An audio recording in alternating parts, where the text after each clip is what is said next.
जय माता दी दोस्तों। जय जय श्री राधे, जय श्री कृष्ण।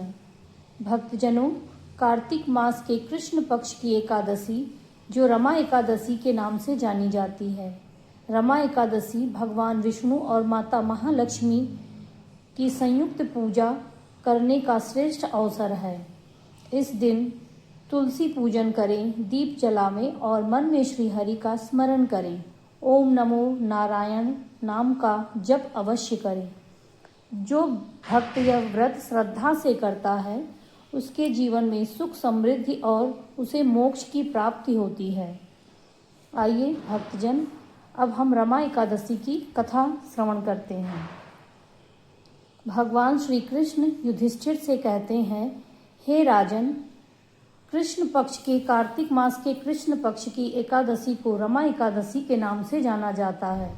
यह बड़े बड़े पापों का नाश करने वाला है। इसका महात्म्य मैं तुमसे कहता हूँ, ध्यान पूर्वक सुनो। हे राजन, प्राचीन काल में मुचकुंद नामक एक राजा थे।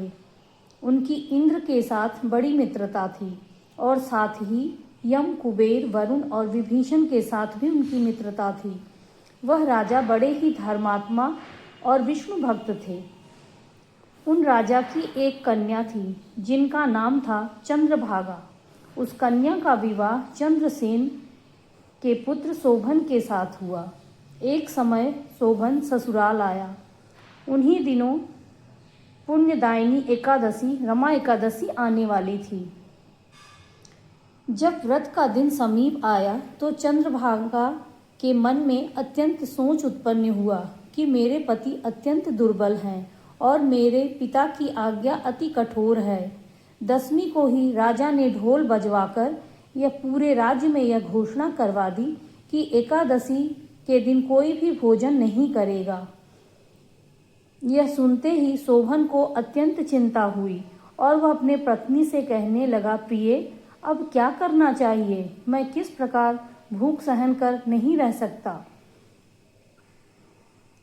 अन्यथा मेरे प्राण अवश्य चले जाएंगे। चंद्रभागा कहने लगी, हे स्वामी, मेरे पिता के राज्य में एकादशी व्रत का सभी पालन करते हैं। आपको अगर भोजन करना है तो आप किसी और राज्य में चले जाइए। अगर आप यहाँ रहेंगे तो आपको एकादशी का व्रत अवश्य करना पड़ेगा। यह सुनकर शोभन कहने लगा कि हे प्रिय, मैं अवश्य व्रत करूँगा। जो भाग्य में होगा वह देखा जाएगा। इस प्रकार मन में विचार कर शोभन ने व्रत रख लिया और वह भूख व प्यास से अत्यंत पीड़ित होने लगा। जब सूर्य नारायण अस्त हो गए और रात्रि जागरण का समय आया, जो वैष्णवों को हर्ष देने वाला था, परंतु शोभन के लिए अत्यंत दुखदायी हुआ।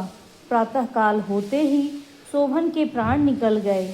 तब राजा ने सुगंधित काष्ठ से उसका दाह संस्कार करवाया।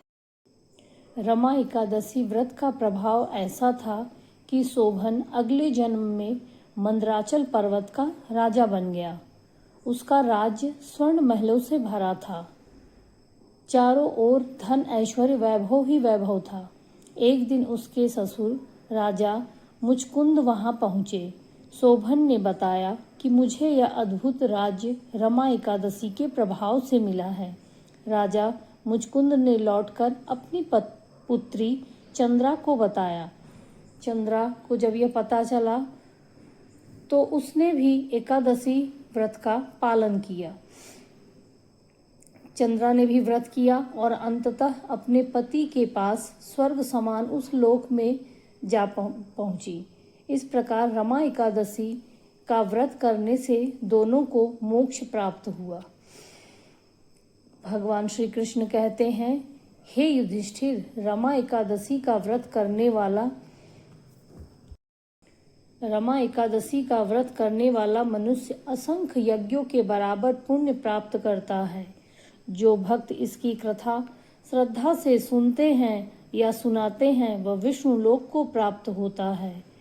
एकादशी के दिन भगवान श्री हरि का पूजन करें, ध्यान करें, मन ही मन उनके नाम का जाप करें।